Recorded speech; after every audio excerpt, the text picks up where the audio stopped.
Now to a story of love, loss, and resilience. Nearly 2 months after losing her husband, I sat down with Kelly Weeks, the widow of Deputy US Marshal Tommy Weeks. He was one of 4 officers killed in an ambush back in April. I spoke with his wife about how she's finding strength from the community and how she plans to continue Tommy's legacy. Memories of Tommy Weeks fill this home. A home once shared with his wife, Kelly. He just loved life. His smile was infectious. The couple got married in the backyard. He just absolutely, I don't have any other words than adored me. And, you know, I adored him. They both had 2 children from prior marriages and created a blended family. He took them in like his own. He just had this kid-like mentality, so they loved, he would be out in the lake playing in the water with them, he'd be tubing with them. So he was the big kid that did all the fun stuff. He just brought a lot of joy to people's lives. I was sitting in my office and one of my coworkers called me and said, "Hey, I live in Charlotte. They just put us on lockdown because there's an active shooter, and they just said a Deputy US Marshal was involved. Is Tommy down here?" And I went, "No, he's at the range in Mooresville." And then I looked at his phone was at that address. This was not a normal crime scene. This was a war zone. Kelly said 30 minutes later, she received a call that Tommy had been shot. So I had about a 45-minute drive from Lincolnton to the hospital. 15 minutes after arriving to the hospital, Kelly was told Tommy didn't make it.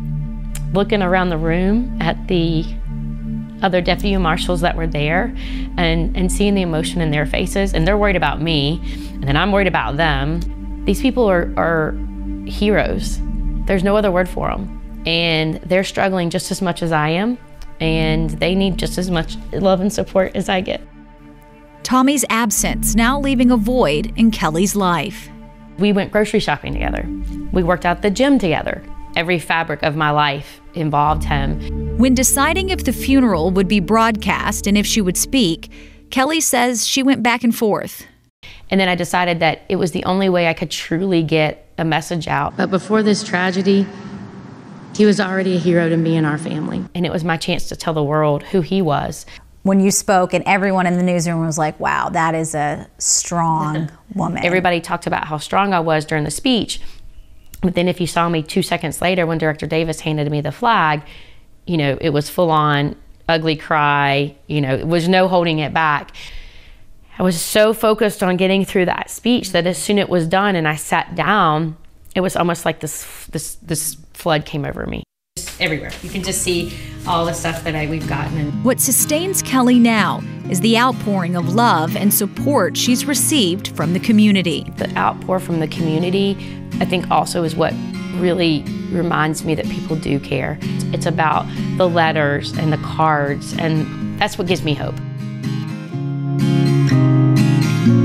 You know, I think our legacy will forever be that making the positive out of negative, turning that around.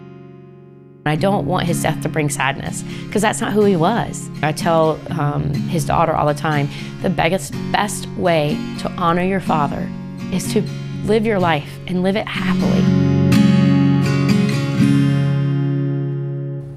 Kelly says she wants to continue Tommy's legacy with Back the Blue fundraisers and events, as well as a scholarship in Tommy's name. But it was so wonderful to sit down with her. She's such an inspiration, and so I kept telling her, so strong. What a Such a strong woman. I remember watching the live stream of the funeral and everything, and she was just so powerful, and I'm really proud that she's living on his life. What a positive attitude. Seriously. What a great man he was, too. Yes, he was. Very nice story right there. Thank you.